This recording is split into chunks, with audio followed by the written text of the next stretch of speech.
From the mind of Mark Yoshimoto Nemkov. We are back, part 2 with Jason Bermingham, the most interesting man in voiceover. So, no, you know what? I really do. I think that what you are doing is so fascinating. I mean, when we chat about VO, I love your feedback because you come from this place. I mean, first of all, you're so generous with, helping me out and sharing information and listening to some of my crazy ideas. But overall, you come from this really calm, collected place that I really admire because I feel like it's a constant maelstrom in here, and like when I'm in the booth, it's like I hide the maelstrom in order to channel whatever energy I can and make it come out of my face. And you look like there's no maelstrom inside of you. So I mean, it's like your calming presence actually is very comforting to me right now. Oh, and well, yeah, thank you, and I Mark. think that really comes from, your vast experience working in what is, I think the most competitive field that ever existed in the universe for anything. Other than maybe collecting blood diamonds, like being one of those, like the villagers who have to go in and like try to steal the blood diamonds from the people who are stealing them from them and risking their lives, So tell me how you risk your life doing voiceover every day. Well, a lot of people don't talk about the international market, and I think there should be more talk about it because I love voiceover. I've worked in voiceover for 20 years. My wife, Simone, she brought me into it. She's been doing it since she was little. And it sort of evolved organically here in Brazil. I live in Sao Paulo. We used to work at country music television. And that's where we met. And this was like 20 years ago. And so we come from this background of, studios and production. But voiceover kind of evolved because there was this gigantic market in Brazil for English voiceover. And I was really curious about that. I thought, why would people in a foreign country need voiceover in English? And there's so many opportunities that I think that most people in the United States are, we talked earlier about this, it's like this ocean that people are just kind of dipping their feet into. They'll sometimes get these jobs, coming in from abroad. It might be something from India and it doesn't pay very well. So they don't really pay much attention to it. But I work only in Brazil, only in English, and just, this is my full-time job. And so it's a question of finding out where these jobs are. And I'm, in Brazil, but you could do the same thing in other Latin American countries. I know a lot of people do try to tap into the European market. And where are these jobs? How much do they pay? And how do I get them? And I think that the international market, these conversations need to happen because there's a lot out there. And I think that people that spend a lot of times auditioning should be auditioning for things, or not just auditioning, but proactively sending stuff out to try to make these contacts. Because again, I rarely audition here in Brazil. Most of it is through my direct contacts. And it was a question of finding those contacts, knowing what they needed, communicating well with them, and building a solid relationship with them as a client. And then it just went from there. It's amazing because what you're talking about. So a few years ago, originally when I started in the business, all my work, 100% of my work was all within the United States. And then all of a sudden, work started to come primarily from the Middle East for American voiceover. And I thought that was really fascinating. And the funny thing is, in the very beginning, all of that, they would hire me based upon a sample of me speaking very conversationally, right, in a young adult voice. So, it's like, I'm talking like this about stuff. And then I would get the gig, and then I'd turn in my file, and then I would get an email. It's like, no, it needs to be more. And the thing is, they're trying to say it needs to be more masculine. So it's like all of a sudden, instead of like, and these are things like for a marketing company, right? Yeah. So it's right. And just in general, like marketing company, sports drink, or anything. And so it goes from like, we can take care of all your needs for you to we can take care of all your needs for you. And it becomes like, all of a sudden what they're asking me, like trying to filter it through the prism of what they want, right? Right. Their idea of conversational voiceover is a little bit different, and it's evolved now. So there's not so much of that, Right. not so much of like a domineering alpha male voice on everything. But I book a lot of international work, and here's the interesting thing. This is the roundabout thing I'm trying to get to. What I've noticed is over the last few years, a lot of it was because because I speak American. I speak American voiceover. They're like, we want American voiceover. And I was like, I never really understood the distinction of American voiceover, other than I'm just speaking English in my natural accent. And now, during this year, I have gotten the comment on 3 occasions now. It sounds too American. Mm-hmm. And that's the thing. I'm starting to wonder if it's pivoting away. Like, really now what I'm seeing is a lot of these international voiceovers that I see. They're asking for a mid-Atlantic accent, right? And I never knew what the mid-Atlantic accent was. I thought the mid-Atlantic accent was like the accent that like people speak in the mid-Atlantic region of the United States. I'm like, hey, I'm from there. I speak that. But it's this hybrid of like American English and like British, English. And, it really has no localized flavor.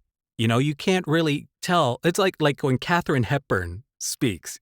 It's like, where are you from? Are you from Europe? Are you from Kansas? Where are you from?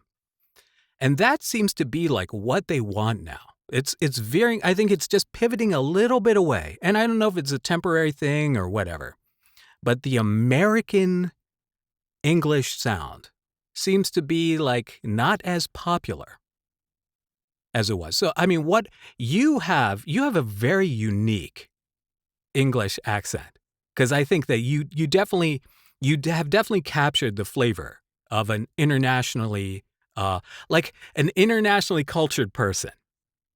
So you aren't speaking like American English when you speak. Right. And I think that's very fascinating. So do you ever can you be more American or can you be less American? Yeah, it's a great question. I mean, a lot of it comes from television. The American television, American movies. People grew up watching those, and so that's what they're used to hearing. And so a lot of times they want that, and other times they want a commercial or a project that you can't really tell where the person's from. So it kind of the idea is that you're going to play into a big global audience, and it's good to be able to fine tune that a little bit. But I don't think that there was a job I was recording the other day where I was speaking more with my natural accent, but then when I would say the names of the countries, I would go into like I was saying Pakistan instead of Pakistan, Right. and they didn't like it because it brought kind of broke it up too much. So I think you need to be honest with who you are, where you're from. But you do need to be able to kind of tone it down a little bit if they call for that, because a lot of times it's just figuring out where their audience is going to be. And for example, I think a good starting point here in Brazil are the agencies.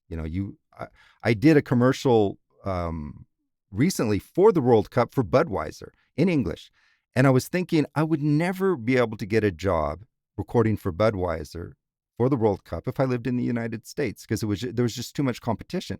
How I got the job was that the agency that does Budweiser in Brazil, I've worked with them for several years, so they knew my work, they knew my voice. And what I was doing for them is in the international market, any commercial that is approved here in Brazil for Budweiser, they need to hear, the headquarters need to hear it in English first to understand if they're going to approve it. So we would be doing all these commercials that were going to air, and I would record them, and then they would record them in Portuguese later. And so a lot of times just being able to get in the door, find the people, find the creatives that are doing it, and then be able to adapt your accent and your acting and everything else to what they're looking for, and create those relationships with the client. That's just going to take you in, because then once they have you and once they're used to working with you, they're going to just keep coming back to you, because it's just so much easier than having to go out and find somebody new if you can, do everything they're asking for. that is such a huge piece of advice because I remember like a million years ago, and I had a friend who was a publicist for movies. Like this is the guy that they would hire. He would be hired from movie to movie, and he would be on set, and he'd be the guy who coordinates the interviews and press releases and anything. And so, he had a lot of very deep, high-level experience working on A-list projects and all that. And I was always trying to get information out of him.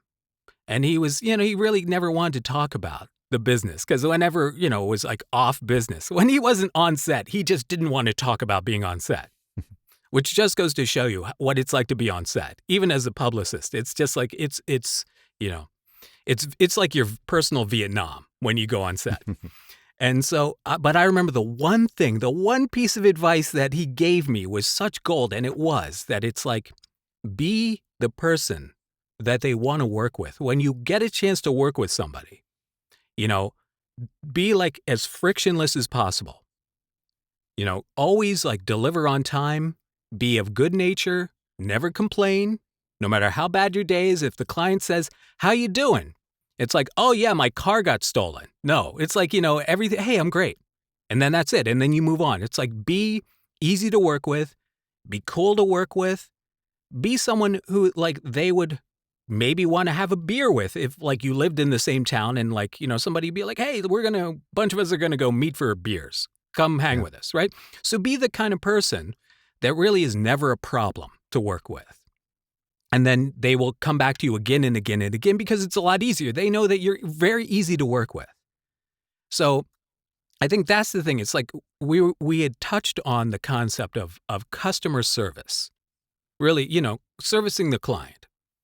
And although servicing the client does sound like prostitution, which is really not that far from what we do. But, that's a discussion for another day. And the idea of like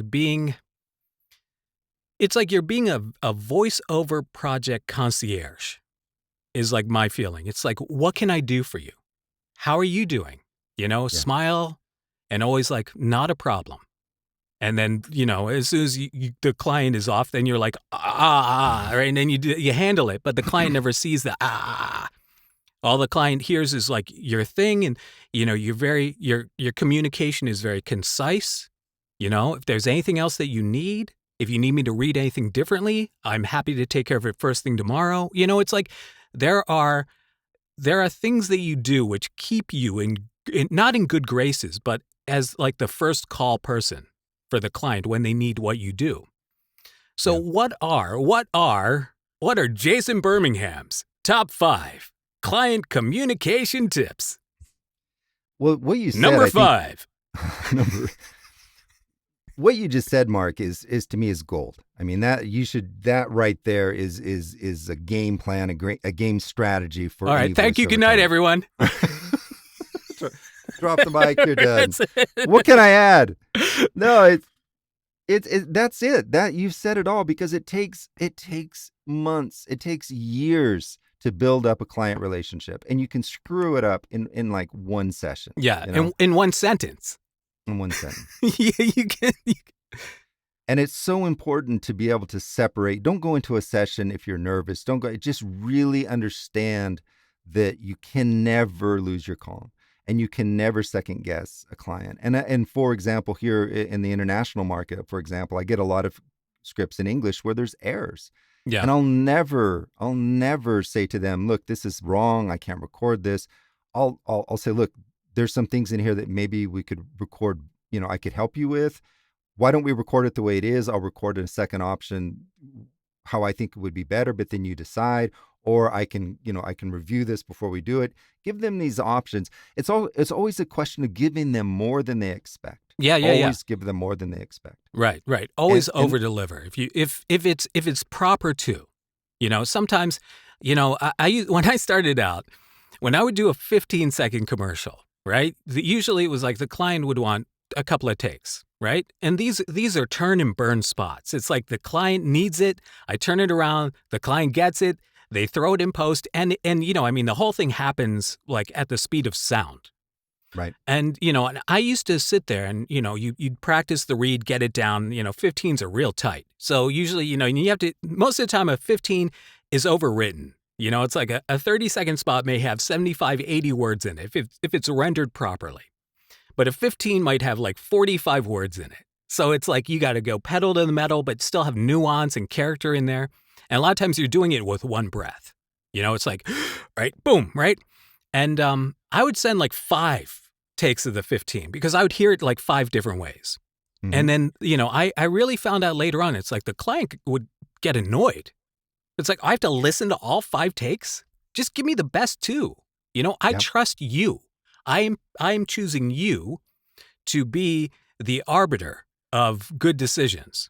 I don't, and then still we're talking about 15-second takes. So if I add like 65 more seconds of time for them to sit and listen to, 4 more takes than they need to, then, that's 1 minute that I'm holding up the client. And so these are other things. These are other considerations that it's like you have to consider what the client needs, not just sonically, but really from you as the person who is making those decisions. Like you said, I work with a lot of international clients now, and sometimes the grammar is wrong. And especially now working with last couple of times I've worked with clients in China or India. And it's like the grammar is a little bit off. It's just like it's not quite correct for an American market, but the way they say it, translated into English, may make more sense to someone localized more to their area. Right. So, like you said, what I will do is like at the end of it, I will reread those sentences with maybe a more appropriate Americanized version or correcting the grammar, but giving them the option to, just in case. And I never say, when I'm messaging them, oh, hey, your grammar's all messed up. I fixed it. By the way, I fixed your, your translation issues. It's like you graciously do it without asking for any thanks or any acknowledgement that you did it. You're just helping them out. You're adding something to it that if they say in the end, like, the way he said it makes more sense, throw that in there. Right. So yeah. No, absolutely. And taking the time to do to do it right. If you have. I just did a job for the one I was talking about in Pakistan. Take the time to ask the people, how do you pronounce your name correctly? How do you pronounce the name of the company correctly? And they love that. They'll send it to you in WhatsApp or whatever messaging app you use, and then you nail it. And they love that. They love hearing their name pronounced correctly in American English, and all of us do. And so the question is to just respectfully deliver the job on time, and like you said, give them more than they expected, and just do a great job, and then they'll just keep coming back and back, and they'll recommend you, and then it just snowballs. Yeah, no, but that is another excellent point. Is that I used to just go and like be like, oh, I know how to pronounce that. And the first time I really like didn't get it right, to the point where the client was like, I need this fixed right now, was a spot for it was in Saskatchewan. And however I was pronouncing it, it's Saskatchewan. It's like however they locally. It's like I really need to hit the local, pronunciation the correct way that a local would say it. And it was so like my mouth wouldn't make it. It took so long me practicing it, like saying it like 5,000 times before I got it right. And then I realized that when you do a job, irregardless of whether or not you think you know how Saskatchewan is pronounced, especially when it's a job for a local market, and this is Canada, right? So it's not like this was the Middle East or India or somewhere where the pronunciations are going to be a little bit more difficult for me to parse just looking at it.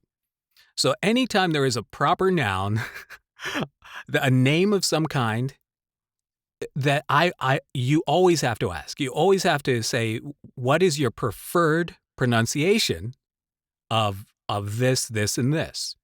And I think you're absolutely right. I think the client really, really appreciates it because the client probably has gone through many Yeah. times like what they did with me. They're like, no, no, no, like you should know how to pronounce this. And I'm like, no, because I don't live there and I don't pronounce it like that. And nobody else in the world pronounces it like that other than you. So, and I'm like I feel like getting all defensive about it in my mind when this conversation's happening. Like you should have let me know.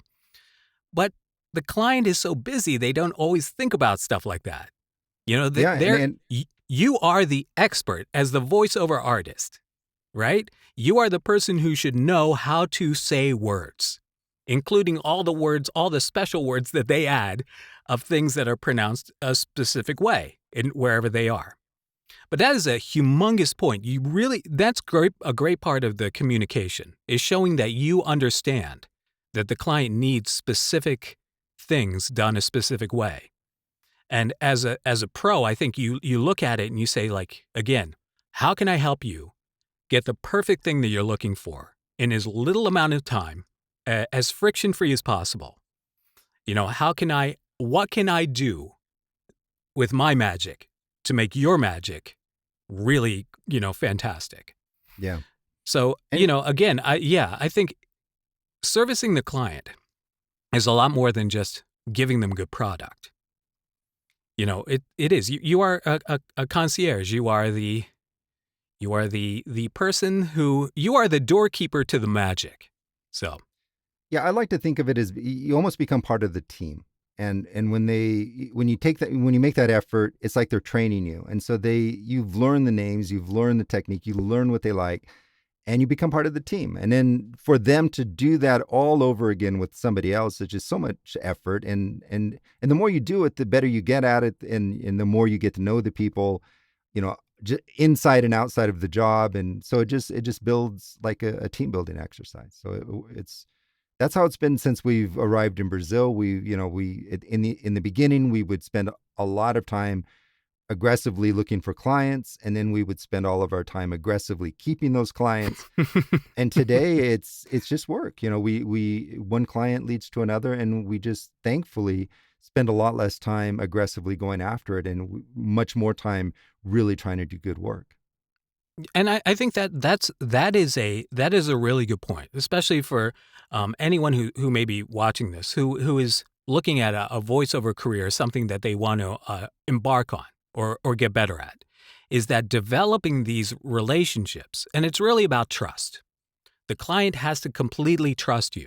The client has to know that I'm going to give you the project spec and the script, and that and then I can leave you do your thing, and I don't have to babysit you.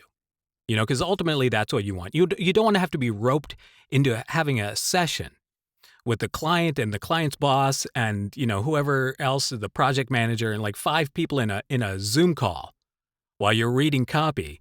And then after every take they're like, hold on, and then they mute all their their microphones. They're talking about, and they're like, can you read that last sentence again like this? It's like nobody wants to go through that.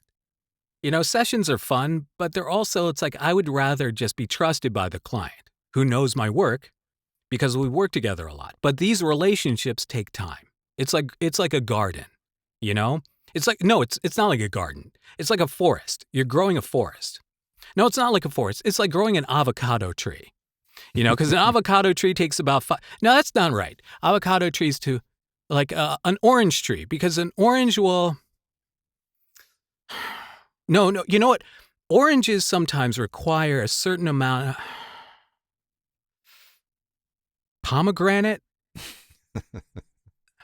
Voiceover is like growing pomegranates because it's like nobody really knows what's inside. So, I mean, ultimately, it's it's more than just being good at the, blah, blah, blah thing into the thing here. It's like, it's about understanding what it is that you represent to the people who are going to, shell out money to you to do the thing that you want to do. Yeah. So. And can I just add one last piece of advice? No. We're out No, of go time. ahead. All right. No, go Please go ahead. It may sound against what we would normally do. But I found that you were talking about being generous. I found that reaching out to your fellow talent and creating a community and creating a dialogue and a communication with other talent out there and forming these groups of people that you trust and you can recommend. Jason, do you know somebody that does what you do? That sounds like the voice? worst idea ever in a completely competitive industry. Why would you help other people take your job away? That's like the worst idea I've ever heard. I know. It wasn't as smooth as the pomegranate tree No, idea. But this is what you're doing with your channel. This is what you're doing with who you are, sharing your knowledge, sharing, opening up these microphones and peeking inside and sharing your stories and your humor. And I think that's so important for our community. We shouldn't look at each other as competitors. We are competitors, but we're all so different. And the more that we work together, the more that we help each other, I think the more we grow, the more work's going to be out there, and the right people will be getting the jobs because we'll be recommending the people that appreciate it, that will do it well, and you build these circles of trust, these communities. Right. Unless, of course, everything I'm saying is engineered as disinformation to sabotage everyone else's career. So, I mean, I'm not ruling out any possibilities here. So if you know about any good auditions, let us know. Yeah, let us know, We're here to help. We are. We're always here to help. And, you can contact Jason any time of day or night. And he will. Actually, one last thing I just want to show everyone out there, all 6 of you watching right now, I want to show. Jason sent me his business card. And this is the coolest business card. Now, when you work in basically in any creative endeavor, there are going to be people who are going to hand you a business card and you're going to be like, wow, that is cool. I remember the first time someone handed me a metal business card. It was probably like the late 80s. And I was like, that's incredible. He's like, yeah, these cost me like $500 to make, like 100 of them. I'm like, wow, I'm not going to do that, but that's cool. And then so I've seen some amazing business cards, plastic ones, see-through plastic ones, ones with holograms in them and all that. I mean, really creative stuff that really makes you remember the person who gave you that business card. Jason sends me his business card. Check this out. It's a pop filter. This is a pop filter. Jason's business card is a pop filter. How amazing is that? His information's on the back. So you can contact him at 1-800-HOT. What? No, okay, oh, no, forget it. So this, look at this. It's got like 3 stars in it. It should have 5 stars in it. Yeah, my next, good. I'm always trying to, I'm shooting for average. That's what I go for. But you know what, though? 5 stars may mess up the structural integrity of it. But yeah, it looks so cool. That is like the most amazing thing. And again, and it's functional. You can travel with it. Keep it in your wallet. Exactly. And it's a pop filter. People poop at parties. That works. It's a functional pop filter. How amazing is that? So, the creativity involved here. And I'm sure that when you give this business card to anyone, they are going to remember it. I keep this in the booth because just in case I do need a pop filter, I hold it in my hand and I'm like, new Pepsi products. So it's like, it's right there. It's perfect. I love it. That's the coolest thing, man. So thank you. That's what I dig about you. You are so creative. You are a guy that I think a lot of people would like to know stuff from. So please leave a comment. Tell me what you think of, these couple of shows that we've done together, me and Jason. I think you have a lot more to say. I hope we have more conversations. It's been an honor to be part of this. I'm a big fan. I love, it's cost me a fortune, as I mentioned earlier. Our mics, they look similar. They do look similar. Yeah. Yours is upside down, but I bought this because of Mark. Yeah. So, and so many plugins and so many different things, but it's all about that sharing. It's all about that spirit of learning together. So hopefully we'll get some questions and we can share some ideas with people that are watching and learn together.